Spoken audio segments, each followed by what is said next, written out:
Thank you so much for tuning in, and KCB Group has posted a very stellar performance, recording a 65% increase in profit after tax, and we're looking at 61 billion. So we're joined by the CEO KCB Group to answer these questions and to tell us more about their 2024 performance.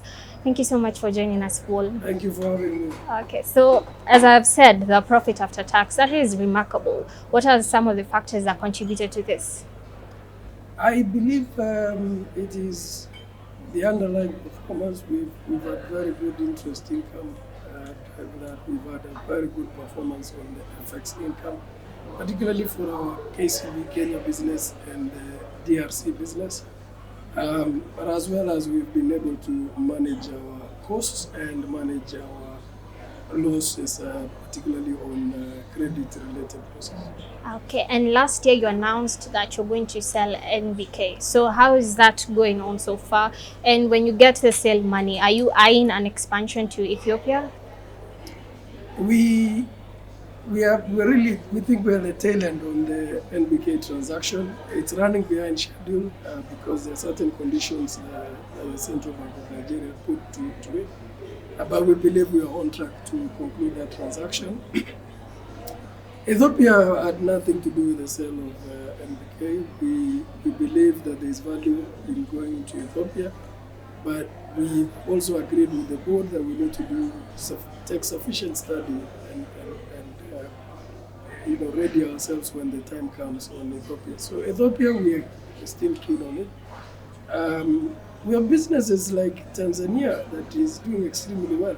With additional funding, it can do a lot more.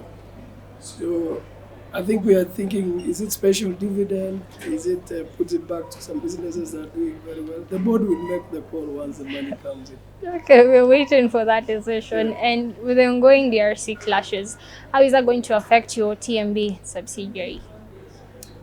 So I think first, if I may take a step back in answering your question, bigger issue whenever there is a conflict is you worry about your staff and worry about your customers. Profit comes. So we are lucky, and just to let you know, banks in the Eastern DRC, particularly Goma and Bukavu, have not opened in the last 2 or so months. And we have 15 branches and 150 staff. The infrastructure is safe, the people are safe, but it's 10% of our business in DRC. So we believe that we will be able to manage, but like everybody else, we are calling for peace. Okay, and NPLs were a major problem with the bank. We saw their ratio being higher than the industry average. Have you been able to manage that? So it continues. I think the good news is we've taken the cleanup action and we know what the stock is. For those who know, when I took over, I actually warned that we will downgrade big time. So we've been transparent to investors on the action that we are taking to clean up, particularly KCB Kenya. I believe that we are in a space where that stock is now ring-fenced. And that's why it can perform. KCB Kenya can perform the way it's performing. You never say never, because you can see what is happening geopolitics, you can see the economies and the macros, but we are confident that we've got the stock contained. Okay, and the increase in cost of funds in your 2024 performance, how has that impacted the group's performance? If you strip out interest expense, just how much we are off, from what the scorecard we had given ourselves versus what we've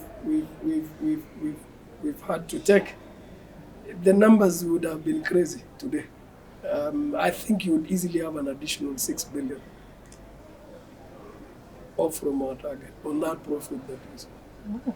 So the general liquidity and pricing of deposits in 2024 in the country, particularly in Kenya, was steep. And that was just because government papers were paying a lot more. And therefore, If you don't pay that interest rate, they will go to government paper, which they say is rich. So they were trading off, and a customer makes choices. So but with the drop of interest rates, with the actions that the Monetary Policy Committee took, we then expect that to drop. And in terms of capital adequacy, what measures have you put in place to ensure that your subsidiaries are adequately capitalized to avoid the shelving of profits that we witnessed in the fiscal year 2023? So I think the most important part is we just had that one-off in KCB Kenya where we downgraded, if you recall, 2023, I think around 96 billion. Mm-hmm. So that then affected the capital buffers. But you saw the buffers today, the highest they've ever been. Just because of that tough decision not to pay dividends, reinvest, clean up, reinvest in the business. And we are back to paying. I guess at the end of the day, and probably for the listeners,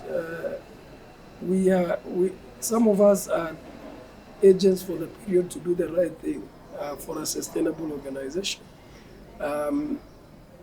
We got a beating from retail investors the day we said we were not paying dividends.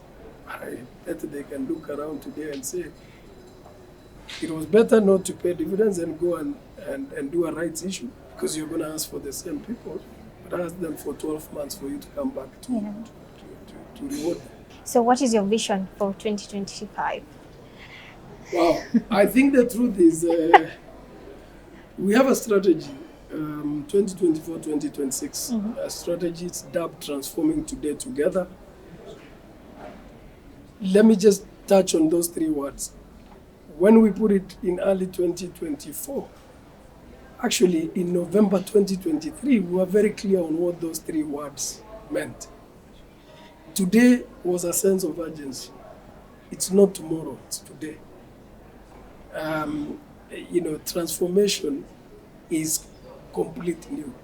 And together was a collective. So we've got our staff to buy into that strategy and the direction of travel.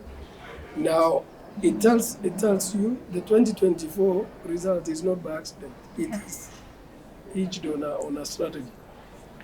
For the team and for myself is that the bar has been raised.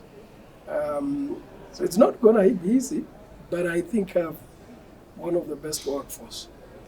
I lead some of the best teams. And whether in banking, insurance, investment, I just think they'll blow up the targets I've given me. I'm confident. That's great. So what is your message to the listeners and to your customers? It's thank you for your support. Many thanks to the colleagues for putting in a very good performance in 2024.